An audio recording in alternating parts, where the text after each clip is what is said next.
আসসালামু আলাইকুম, স্বাগত জানাচ্ছি চ্যানেল আই সংবাদে। এখনকার সংবাদ আয়োজন নিয়ে আপনাদের সাথে আছি মেহরুন্নেসা তাহমিনা।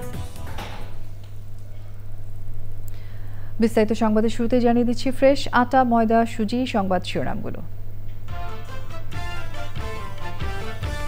শাহজালাল আন্তর্জাতিক বিমানবন্দরে আগুনের কারণ জানতে আসছে 4 দেশের বিশেষজ্ঞ দল, তদন্ত হবে নিরাপত্তা নিয়েও। নায়ক সালমান শাহ হত্যা মামলার আসামিদের দেশ ত্যাগ ঠেকাতে ইমিগ্রেশন পুলিশকে চিঠি, দেশে 7 আসামির অবস্থান শনাক্তে তথ্য প্রযুক্তির সহায়তা। গণতন্ত্র সমুন্নত রাখতে সবাইকে নির্বাচনে অংশ নিতে মির্জা ফখরুলের আহ্বান, নিজামী, মীর কাসেম, সালাউদ্দিন কাদের চৌধুরীকে মিথ্যা মামলায় ফাঁসি দেওয়া হয়েছিল মন্তব্য।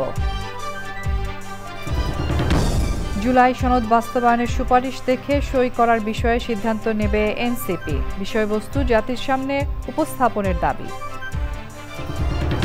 জন্মদিনের শুভেচ্ছায় সিক্ত হলেন প্রকৃতি বন্ধু বীর মুক্তিযোদ্ধা মুকিত মজুমদার বাবু, প্রকৃতি রক্ষায় গড়ে তুলেছেন প্রকৃতি ও জীবন ফাউন্ডেশন। এবং মুন্সিগঞ্জের আলদি বাজারের কমল ঘোষের মাঠায় সমৃদ্ধ স্থানীয় দুধের বাজার, দুগ্ধ প্রক্রিয়াজাতকরণ শিল্পের বিকাশ ও কর্মসংস্থানে গুরুত্বপূর্ণ ভূমিকা।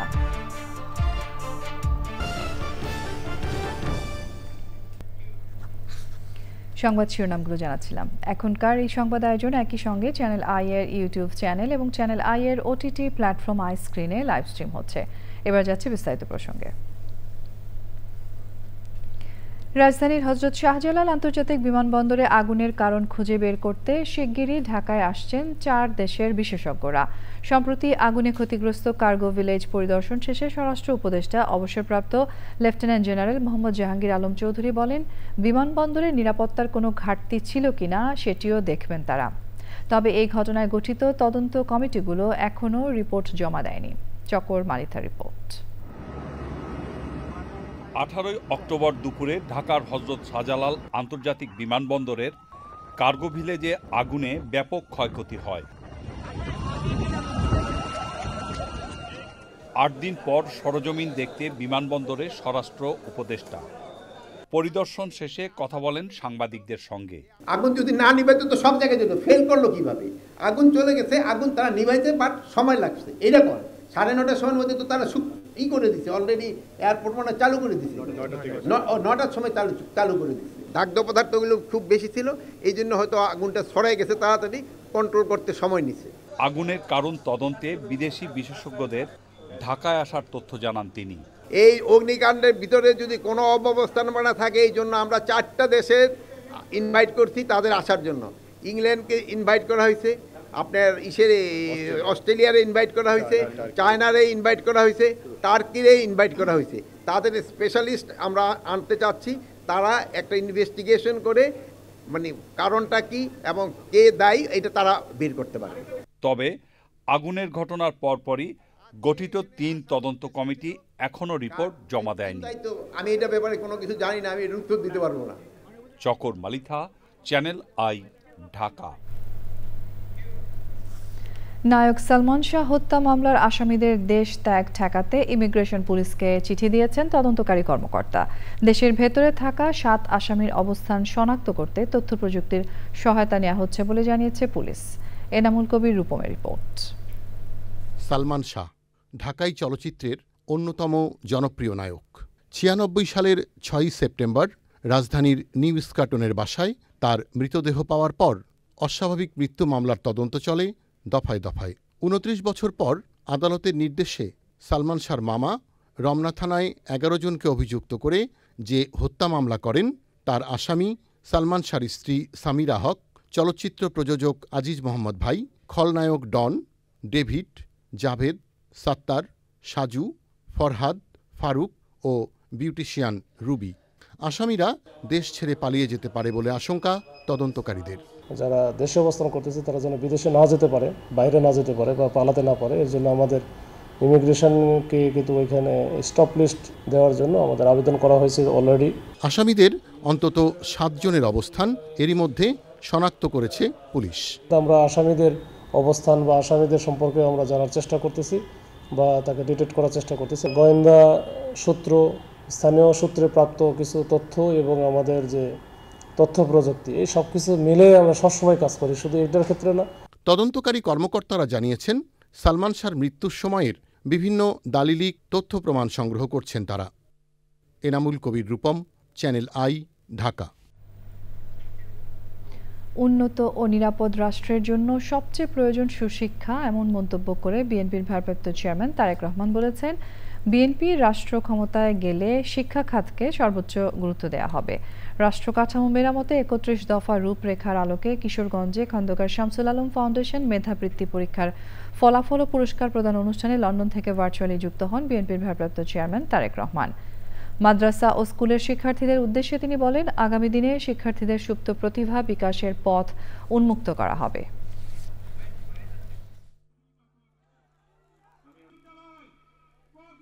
একটি রাষ্ট্রের উন্নয়ন, সুরক্ষা এবং নিরাপত্তার জন্য প্রয়োজন উপযুক্ত শিক্ষা ব্যবস্থা।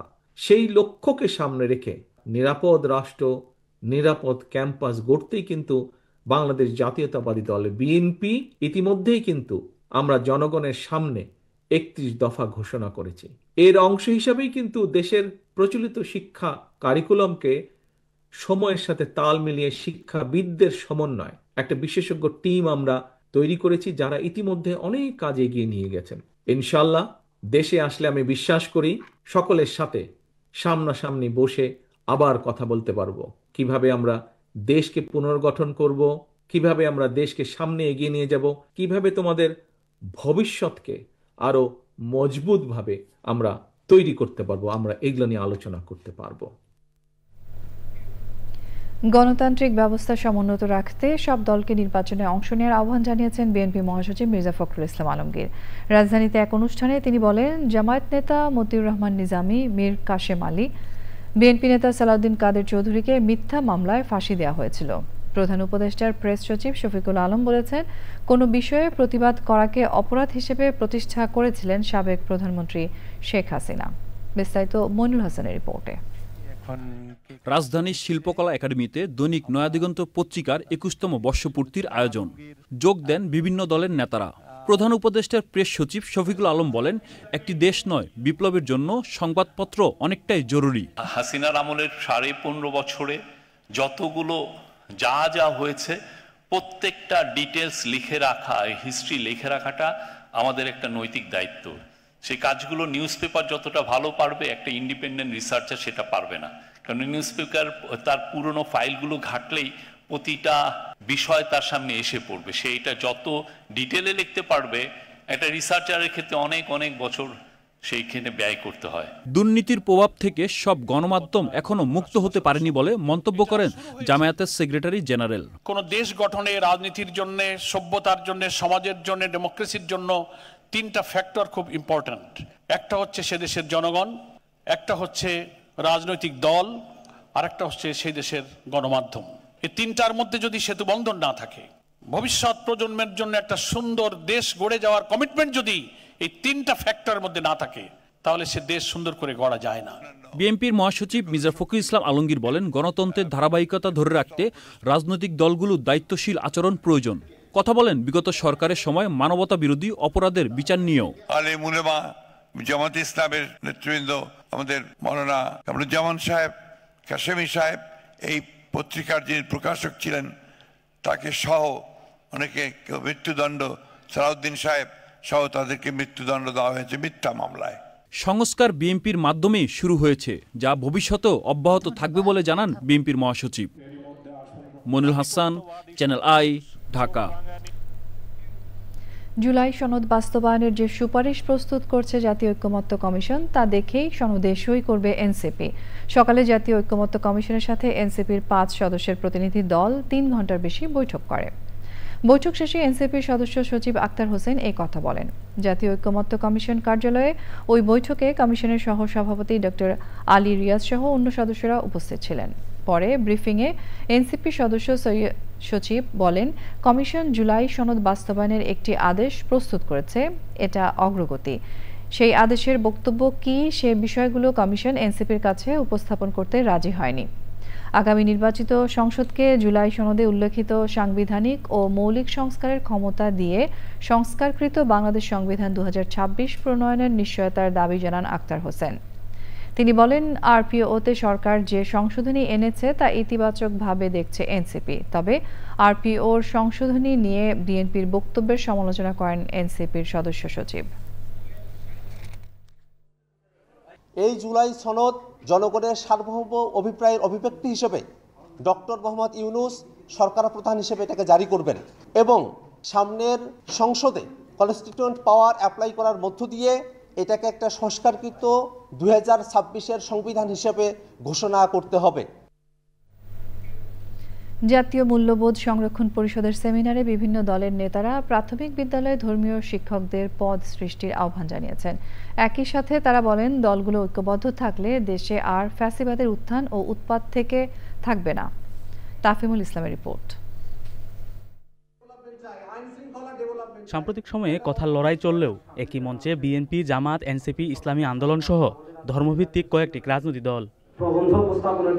দেশের সকল প্রাথমিক বিদ্যালয়ে ধর্মীয় শিক্ষক নিয়োগ ও ধর্মীয় মূল্যবোধ পরিপন্থী সিদ্ধান্ত বাতিলের দাবিতে জাতীয় সেমিনারে যোগ দেন এসব দলের নেতারা। জাতীয় মূল্যবোধ সংরক্ষণ পরিষদ আয়োজিত সেমিনারে প্রাথমিক বিদ্যালয়ে ধর্মীয় শিক্ষকের গুরুত্ব তুলে ধরেন তারা। আমাদের প্রত্যাশা হলো এখনই করার পরিবেশ তৈরি করা। কর্ম শব্দটা আমাদের ভালো লাগে না, আমরা বিগত দিনে বহুত দেখেছি। বাংলাদেশে রাজনীতি করতে হলেও এদেশের ইসলাম এবং ইসলামপন্থীদের সাথে নিজেদের কমিটমেন্ট প্রদান এবং সেই কমিটমেন্ট রক্ষা করে আগামী দিনে বাংলাদেশে রাজনীতি করতে হবে। এই প্রান্তিক জনগোষ্ঠী বলতে আমরা অর্থনৈতিকতা প্রান্তিক, সমকামীদের প্রান্তিক জনগোষ্ঠী না, এরা কোন প্রান্তিক করে না। রাষ্ট্র ক্ষমতায় গেলে ধর্মীয় মূল্যবোধ অটুট রেখে কাজ করার প্রতিশ্রুতি দেন দলগুলো নেতারা। একই সাথে বিভক্তি সৃষ্টি করে ফ্যাসিবাদ ফিরে আসার সুযোগ না দেওয়ার আহ্বান জানান তারা। যদি আমরা সবাই ঐক্যবদ্ধ থাকি তাহলে পতিত ফ্যাসিবাদের কোনোদিন পুনর্জাগরণ হবে না। যদি আমরা ফ্যাসিবাদ বিরোধী জাতীয় ঐক্যকে সমুন্নত রাখি, ইনশাআল্লাহ বাংলাদেশের ফ্যাসিবাদের কোনোদিন উৎপত্তি এবং উৎপাদ দুটোটাই হবে না। আপসহীন অকুত ভয় রাজনীতি দলীয় স্বার্থে উঠতে একটি সিরিয়াস পদক্ষেপ না নিতে পারি, আমরা জাতির কাছে, আমার সন্তানের কাছে, প্রজন্মের কাছে আমরা দায়ী থেকে যাব। ভারত আমাদের কাছে এসে শিখতে পারে। আমাদের বাংলাদেশ থেকে টেক্সট বুক এক্সাম্পল তৈরি হয়েছে সংখ্যালঘুদের নিরাপত্তা কিভাবে নিশ্চিত করতে হয়। নেতারা বলেন, আগামীতে যারাই ক্ষমতায় আসুক প্রাথমিক বিদ্যালয়ে ধর্মীয় শিক্ষকের পদ সৃষ্টি করে নিয়োগের ব্যবস্থা করবেন। তাফিমুল ইসলাম, চ্যানেল আই, ঢাকা।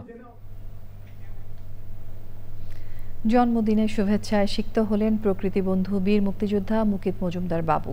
প্রকৃতি রক্ষায় সচেতনতা বাড়ানোর পাশাপাশি কার্যকর ভূমিকা রাখতে প্রকৃতি ও জীবন ফাউন্ডেশন গড়ে তুলেছেন এই গুণী।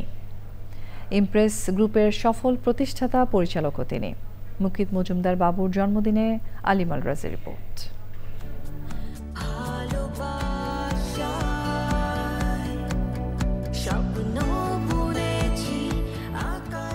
প্রাণ প্রকৃতির সঙ্গে তার নিবিড় সখ্য। প্রকৃতির আনন্দ, বেদনা, সমস্যা, সম্ভাবনা অনুভব করেন অন্তরাত্মা দিয়ে। তিনি প্রকৃতি বন্ধু মুকিত মজুমদার বাবু।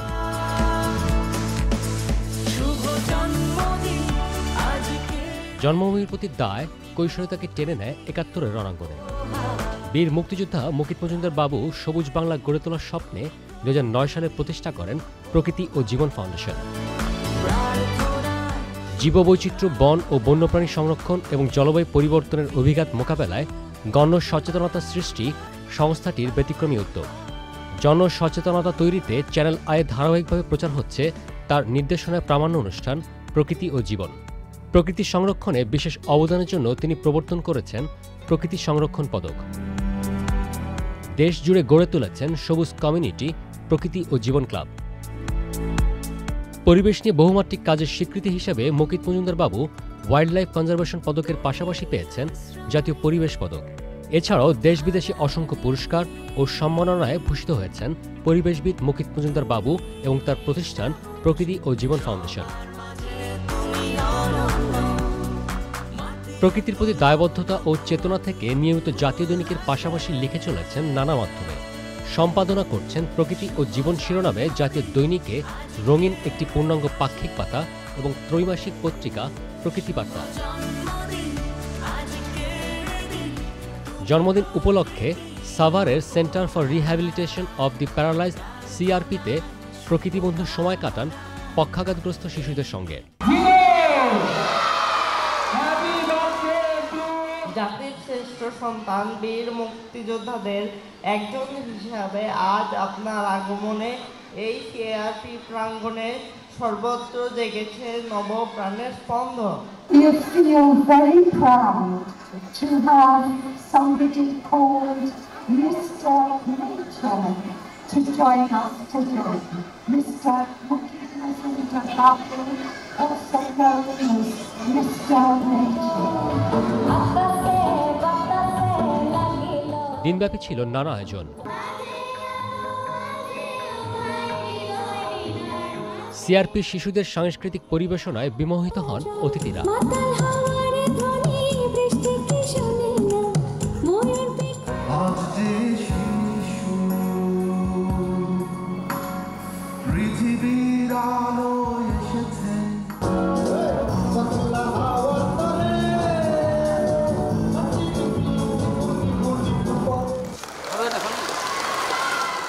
প্রকৃতি রক্ষায় নিজের অঙ্গীকার পুনর্ব্যক্ত করে সবাইকে এগিয়ে আসার আহ্বান জানান প্রকৃতিপুত্র বীর মুক্তিযোদ্ধা মুকিত মজুমদার বাবু।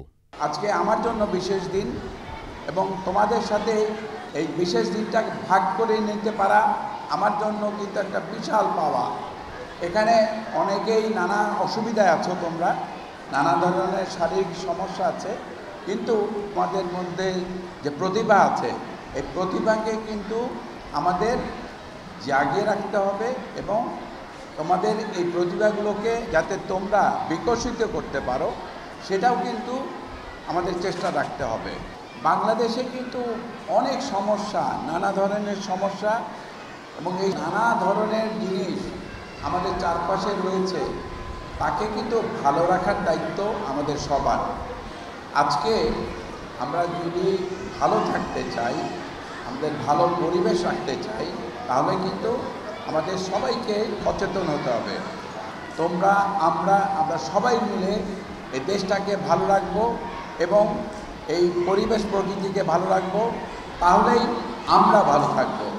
জন্মদিনে বিশেষ চাহিদা সম্পন্ন শিশুদের সাথে আনন্দ ভাগাভাগি করা নেয়ার পাশাপাশি উইলিয়াম অ্যান্ড মেরি টেইলর স্কুলের শিক্ষার্থীদের যথাযথ শিক্ষা নিশ্চিতে প্রদান করেন আর্থিক অনুদান।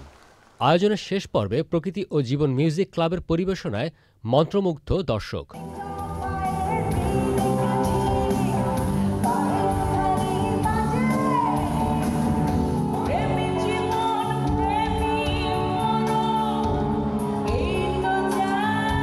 আলিমাল রাজি, চ্যানেল আই, সাভার, ঢাকা।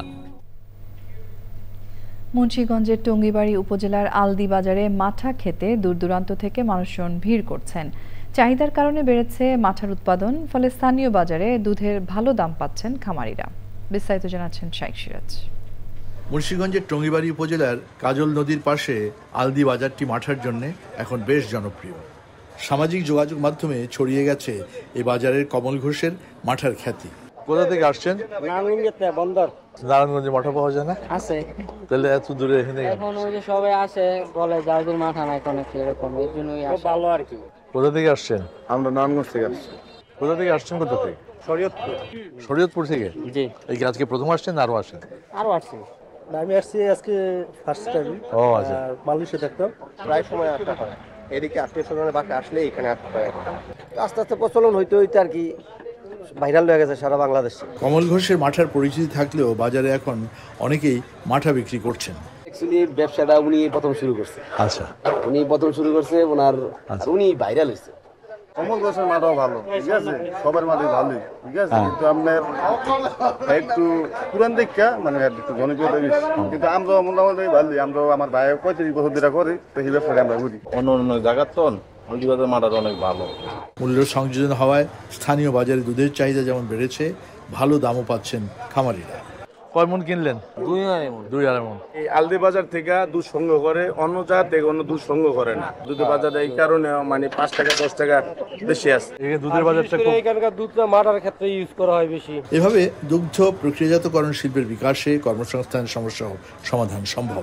ঐতিহ্যের মাঠা বা ঘোল শুধু পুষ্টিকর পানি না, এটি দুগ্ধজাত শিল্পকে সম্প্রসারণের জন্য একটা কার্যকরী ভূমিকা রাখার যথেষ্ট সুযোগ এই বাজারে সুবিধা থাকে। যদি স্থানীয় পর্যায়ে খাঁটি দুধ এভাবে মাঠা তৈরির কেন্দ্রগুলো গড়ে ওঠে, তাহলে দুধের একটা ভ্যালু অ্যাড করে এই শিল্পটা বিকাশ হবে। মুন্সিগঞ্জের আলদি বাজার থেকে শাইখ সিরাজ, চ্যানেল। বিএনপির কেন্দ্রীয় নেতা অ্যাডভোকেট এম রুহুল কুদ্দুস তালুকদার দুলু বলেছেন, দেশের গণতন্ত্র সমুন্নত রাখতে ধানের শীষের বিকল্প নেই। আগামী নির্বাচনে তাই দেশের মানুষকে ধানের শীষের পক্ষে গণজোয়ার তৈরি করতে হবে। নাটোর সদরের চন্দ্রকোল সরকারি প্রাথমিক বিদ্যালয় মাঠে স্থানীয় বিএনপি আয়োজিত জনসভায় প্রধান অতিথির বক্তৃতায় এসব কথা বলেন তিনি। রুহুল কুদ্দুস তালুকদার দুলু বলেন, বিএনপির নেতাকর্মীদের প্রতিটি বাড়িতে গিয়ে ধানের শীষের পক্ষে ভোট চাইতে হবে।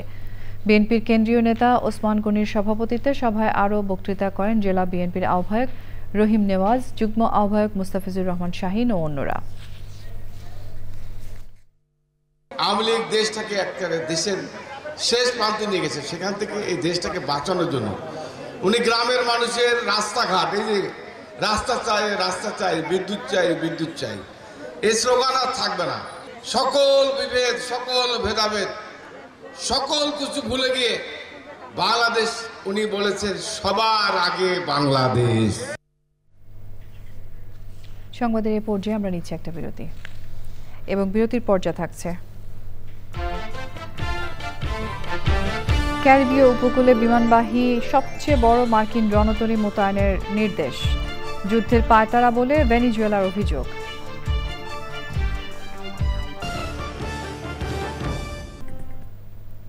সারা দেশে 8 লাখের বেশি ডিপ্লোমা ইঞ্জিনিয়ারের 10ম গ্রেডে যোগদানের বিষয়টি উল্লেখ করে জনপ্রশাসন মন্ত্রণালয়ের সিনিয়র সচিব মোহাম্মদ এহসানুল হক বলেছেন, এর মাধ্যমে একটি সুষ্ঠু ও সুন্দর সমাধান হবে বলে আশা করা হচ্ছে। রাজধানীতে institute for diploma engineers of বাংলাদেশের 44তম জাতীয় কাউন্সিলে তিনি আরও বলেন, ডিপ্লোমা ইঞ্জিনিয়ারদের বেতন ভাতা সংকট সমাধানে কাজ করছে পে কমিশন। এহসানুল হক বলেন, সড়ক মহাসড়কের উন্নয়নে বরাদ্দ করা 34,000 কোটি টাকার বাজেটের মূল কাজের দায়িত্ব ডিপ্লোমা ইঞ্জিনিয়ারদের। কাউন্সিলে আইডিইবির অন্তর্বর্তীকালীন কেন্দ্রীয় কমিটির আহ্বায়ক প্রকৌশলী কবির হোসেন বলেন, সব ঠিক থাকলে 23শে ডিসেম্বর আইডিইবির নির্বাচন হবে। আমরা দেখতে পাই প্রকৌশলীদের বেসিক মানে 10ম গ্রেডে যোগদানের বিষয়টা আমাকে অবাক করছে।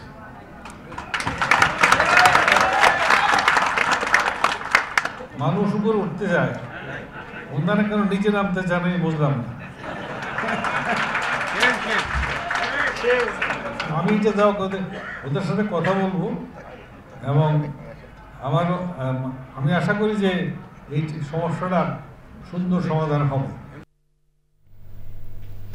বাংলাদেশে দায়িত্ব পালন করতে আসা নতুন 2 কূটনীতিককে স্বাগত জানিয়েছে ডিপ্লোম্যাটিক স্পাউস নামের সামাজিক সংগঠন। সন্ধ্যায় রাজধানীর একটি হোটেলে অনুষ্ঠানে ইউএনএইচসিআর এর বাংলাদেশ প্রতিনিধি ইভো ফ্রেইসেন এবং আইওএম এর মিশন প্রধানকে ক্রেস্ট দিয়ে স্বাগত জানানো হয়। এছাড়া বিদায়ী কূটনীতিককে সম্মাননা জানানো হয়। অনুষ্ঠানে বিশেষ অতিথি ছিলেন হিসেবে বক্তৃতা করেন সিআরপির প্রতিষ্ঠাতা ভ্যালেরি অ্যান টেইলর। দেশে দেশীয় সঙ্গীতের পাশাপাশি নৃত্যশিল্পীরা বাংলাদেশের সংস্কৃতি তুলে ধরেন। রাজধানীর মোহাম্মদপুরের জেনেভা ক্যাম্পে অভিযান চালিয়ে অন্যতম শীর্ষ সন্ত্রাসী ও মাদক কারবারি এসকে নাসিমকে গ্রেফতার করেছে পুলিশ। জেনেভা ক্যাম্পের সাবেক চেয়ারম্যান এসকে জিলানির ছেলে গ্রেফতার এসকে নাসিমের নামে 3টি হত্যাসহ 5টি মামলা রয়েছে। জেনেভা ক্যাম্পে মাদক কারবারিদের আধিপত্য বিস্তারে সংঘর্ষে বৃহস্পতিবার এক যুবক নিহত হয়। পুলিশ বলছে, সংঘর্ষের সময় এসকে নাসিমকে পিস্তল ও সামুরাই হাতে হামলা করতে দেখা যায়।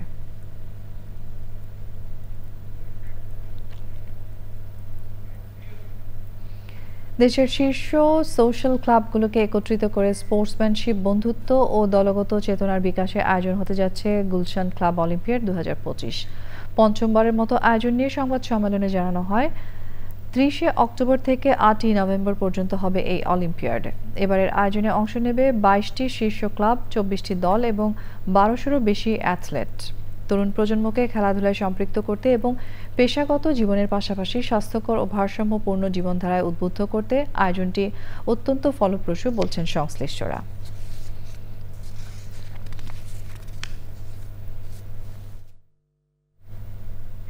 এবারে রয়েছে নিটল টাটা আন্তর্জাতিক সংবাদ।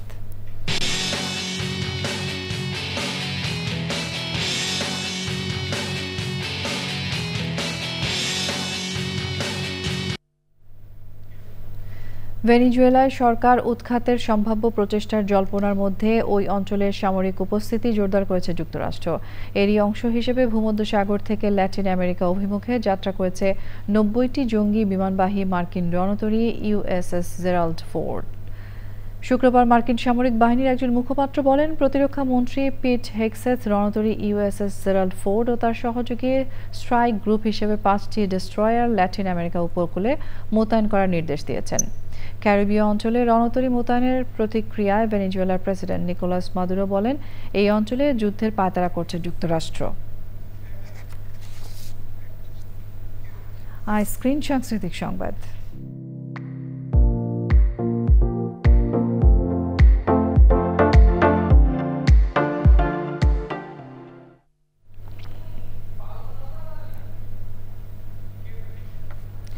অবিভক্ত বাংলার প্রধানমন্ত্রী শেরেবাংলা একে ফজলুল হকের 152তম জন্মজয়ন্তী উদযাপন করল শেরি বাংলা সাংস্কৃতিক জোট।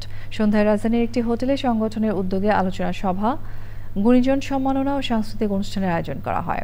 আয়োজনে বিশিষ্ট নারী উদ্যোক্তা কনা রেজাকে আজীবন সম্মাননা দেওয়া হয়। উপস্থিত ছিলেন বীর মুক্তিযোদ্ধা বিচারপতি মীর হাসমত আলী, জাতীয় মানবাধিকার সোসাইটির চেয়ারম্যান অধ্যাপক ডক্টর মোহাম্মদ নজরুল ইসলাম তামিজি, সমাজসেবক ইঞ্জিনিয়ার মোহাম্মদ বুলবুল আহমেদ, দৈনিক গণকণ্ঠ পত্রিকার নির্বাহী সম্পাদক সালাম মাহমুদ সহ অনেকে। এবারে রয়েছে কৃষি সংবাদ।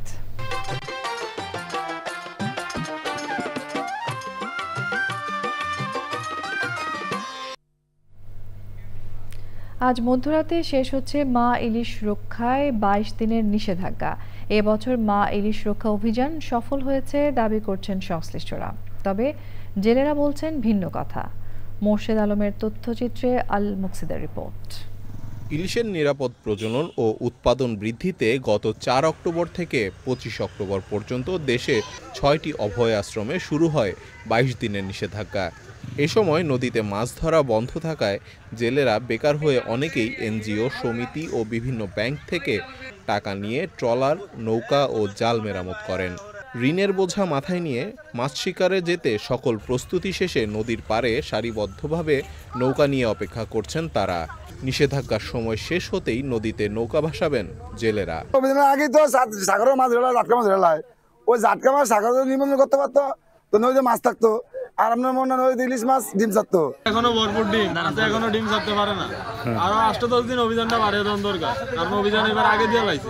নিষেধাজ্ঞার মধ্যেও নানাভাবে সন্ধ্যার পর থেকেই মাছ শিকার করেছে অসাধু জেলেরা, এমনটি অভিযোগ কিছু জেলের। কিছু ফারিয়ালার মিল করে মনে করেন এই 12 দিন মনে করেন জাল পাইতেছে, মনে করেন 1 ঘন্টা 1.5 ঘন্টা সময় দেয়।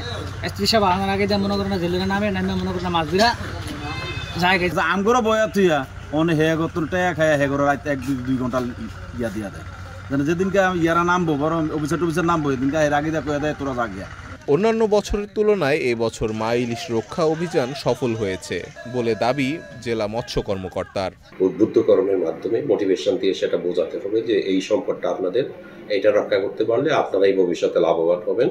জেলেরা সেটা বুঝতে পেরেছে এবং তারা যথাযথভাবে সেটা মেনে চলেছে। আমি জেলেদেরকে ধন্যবাদ জানাই। জেলা টাস্কফোর্স কমিটির যারা ছিল তারাও অনেক পরিশ্রম করেছে। শনিবার মধ্যরাত থেকে চাঁদপুরের পদ্মা মেঘনায় মাছ ধরতে প্রস্তুত 50,000-এরও বেশি জেলে।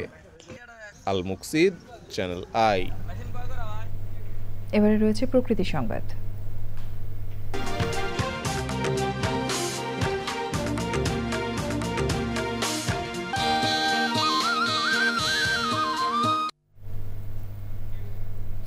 সবুজে সাজাই বাংলাদেশ স্লোগানে ঝিনাইদহে বৃক্ষায়ন করেছে প্রকৃতি ও জীবন ক্লাব। মোবাইল নেটওয়ার্ক অপারেটর বাংলালিংকের সহযোগিতায় সবুজ অভিযাত্রায় যুক্ত হয়েছেন সব শ্রেণী পেশার মানুষ। এমন উদ্যোগ পরিবেশ প্রতিবেশের টেকসই উন্নয়নে সহায়ক হবে বলছেন পরিবেশবাদীরা। শেখ সেলিমের তথ্য ভিডিও চিত্রে সৈয়দ মাদিহ অদিতের রিপোর্ট। কালী, নবগঙ্গা, চিত্রা ও কুমার নদীর বয়ে চলা আর বৈচিত্র্যময় পরিবেশ নিয়ে আবহমান বাংলায় অনন্য সৌন্দর্যের প্রতিচ্ছবি ঝিনাইদহ। তবে নির্বিচারে প্রকৃতি ধ্বংস ও বেপরোয়া দখল দূষণে বিপন্ন এই জনপদের বাস্তুতন্ত্র। এমন বাস্তবতায় ঝিনাইদহ চারুগৃহ স্কুলে বাংলালিংকে সঙ্গে নিয়ে প্রকৃতি ও জীবন ক্লাবের বৃক্ষায়ন। আমরা এগুলো বাসায় নিয়ে যাবো, বাসায় নিয়ে গিয়ে এগুলোকে পরিচর্যা করব। তৃতীয় জীবন ক্লাবের উদ্যোগে আমরা প্রতি বছর বৃক্ষরোপণ কর্মসূচি পালন করি। বৃক্ষরোপণে আমি অভিনন্দন জানাচ্ছি প্রকৃতি জীবন ক্লাবকে, যে সুন্দর আয়োজন করেছে। হুমকিতে থাকা সভ্যতা রক্ষায় সবুজায়নের প্রয়োজনীয়তা তুলে ধরেন সুধীজনরা। আশা করি এটা আরো কন্টিনিউ হবে এবং দেশ আমাদের আরো সবুজময় হয়ে যাবে। যাতে আমরা চাই শুধু না, ওটার অন্তরে আমরা বাস্তবে আমরা এবং সেটা সংরক্ষণ করি। তো এখানে ছোট ছোট বাচ্চাদের মধ্যে আমরা এগুলো দিতে পেরেছি এবং আমাদের যারা প্রকৃতি জীবন ক্লাবের যারা ইয়ুথ স্বেচ্ছাসেবক যারা আছেন তারা অক্লান্ত পরিশ্রম করছেন। অক্লান্ত কাজের মাধ্যমে সবুজের সাজাই বাংলাদেশ স্লোগানটাকে আমরা সত্যি করতে পারব। বিপন্ন পরিবেশ প্রতিবেশ পুনরুদ্ধারে বৃক্ষায়ন ও পরিচর্যায় সবাইকে এগিয়ে আসার আহ্বান পরিবেশবাদীদের। সৈয়দ মাদিহ আদিত, প্রকৃতি ও জীবন ডেস্ক, channel I. Dhaka bank PLC বাণিজ্য সংবাদ।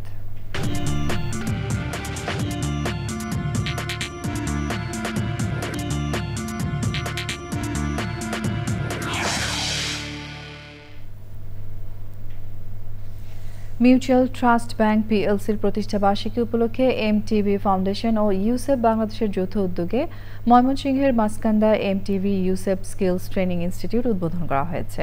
আগামী 3 বছরে এই উদ্যোগের মাধ্যমে 1200 সুবিধাবঞ্চিত তরুণ তরুণীকে 5টি বিশেষায়িত ক্ষেত্রে প্রশিক্ষণ দেওয়া হবে, যার লক্ষ্য কর্মসংস্থান সৃষ্টি ও আত্মনির্ভরশীলতা বৃদ্ধি। উদ্বোধনী অনুষ্ঠানে ছিলেন এমটিভির চেয়ারম্যান রাশেদ আহমেদ চৌধুরী, ইউসেপ বাংলাদেশের নির্বাহী পরিচালক ডক্টর মোহাম্মদ আব্দুল করিম, এমটিভির ব্যবস্থাপনা পরিচালক সৈয়দ মাহবুবুর রহমান ও এমটিভি ফাউন্ডেশনের প্রধান নির্বাহী সামিয়া চৌধুরী সহ প্রতিষ্ঠান দুটির ঊর্ধ্বতন কর্মকর্তারা।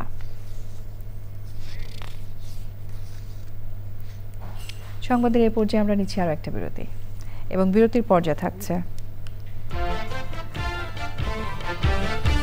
আন্দোলনের কারণে 10 দিন বন্ধ থাকায় এমপিওভুক্ত কিছু শিক্ষা প্রতিষ্ঠানে শনিবারও পাঠদান, সামনের 4 শনিবার ক্লাস নেয়ার আহ্বান।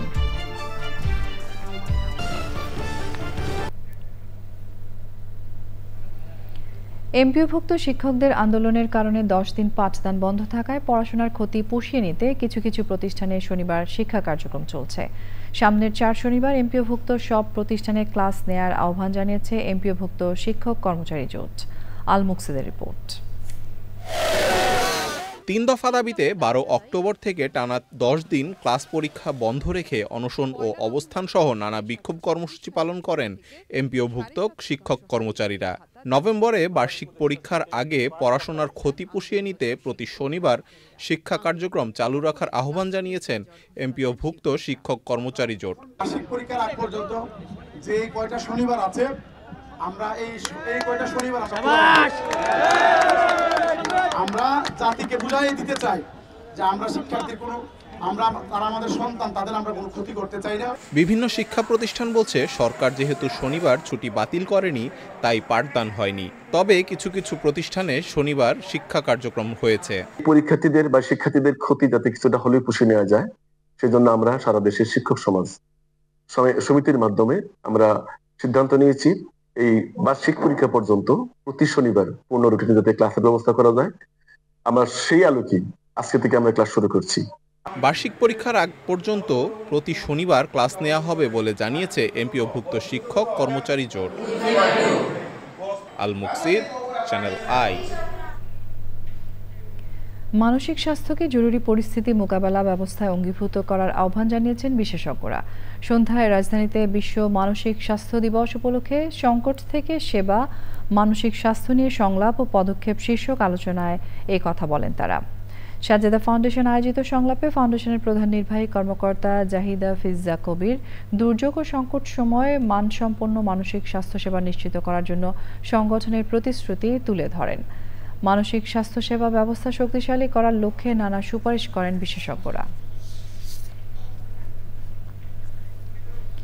জাতীয় গণমাধ্যম ইনস্টিটিউট, নিমকোর উদ্যোগ ও সুপ্রিম কোর্ট ও ইউএনডিপির যৌথ অংশীদারিত্বে ও সুইডেন দূতাবাসের সহযোগিতায় গাজীপুরের রাজেন্দ্রপুরে সাংবাদিকদের দিনব্যাপী কর্মশালা হয়েছে। মূল প্রবন্ধ উপস্থাপন করেন অনুষ্ঠানের প্রধান অতিথি সুপ্রিম কোর্টের রেজিস্ট্রার জেনারেল মোহাম্মদ হাবিবুর রহমান সিদ্দিকী। তিনি বলেন, অনুসন্ধানী সাংবাদিকতা গণতন্ত্রের শক্তিশালী হাতিয়ার। নিমকোর সহকারী পরিচালক মকবুল হোসাইনের সঞ্চালনায় আরও উপস্থিত ছিলেন নিমকোর প্রশাসন ও উন্নয়ন বিভাগের পরিচালক রহিমা আক্তার, ইউএনডিপি বাংলাদেশের head of communications Mohammad Abdul Kaiyum, কর্মশালার পরিচালক ও নিমকোর উপপরিচালক মোহাম্মদ আবু সাদেক সহ অন্যরা। পবিত্র কুরআনের হাফেজদের উৎসাহ দেওয়ার লক্ষ্যে প্রতি বছরের মতো এবারও সারা দেশের 1715 জন কুরআনের হাফেজ ও তাদের বাবা মাকে সম্মাননা প্রদান করেছে তানজিবুল উম্মাহ ফাউন্ডেশন। জাতীয় ও আন্তর্জাতিক পর্যায়ের ইসলামী চিন্তাবিদ, কুরআন গবেষক, হাজার হাজার হাফেজের পদচারণায় মুখর হয়ে ওঠে রাজধানীর আগারগাঁওয়ের বাংলাদেশ চীন মৈত্রী সম্মেলন কেন্দ্র। দিনব্যাপী এই আয়োজনে হাফেজরা হামদ, নাত ও ইসলামী সঙ্গীত, আলোচনা, কবিতা ও আবৃত্তিতে অংশ নেন।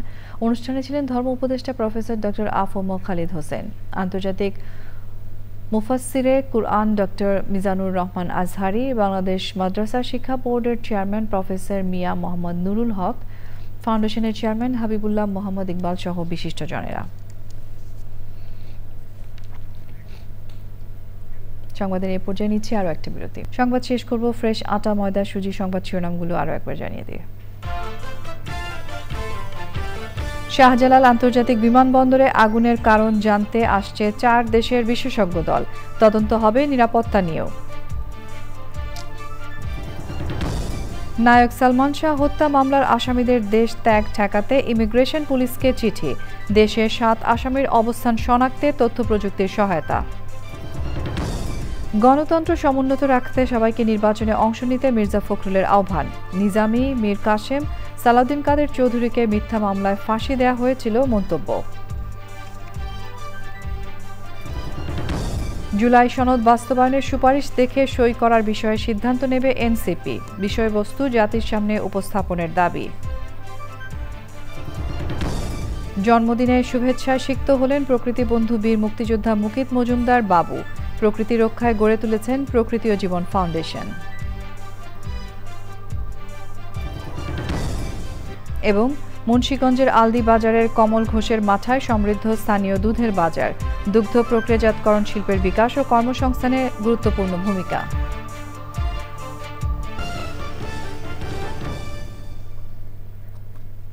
প্রিয় দর্শক, এরই সঙ্গে শেষ করছি আমাদের এখনকার সংবাদ আয়োজন। ধন্যবাদ এতক্ষণ সঙ্গে থাকার জন্য।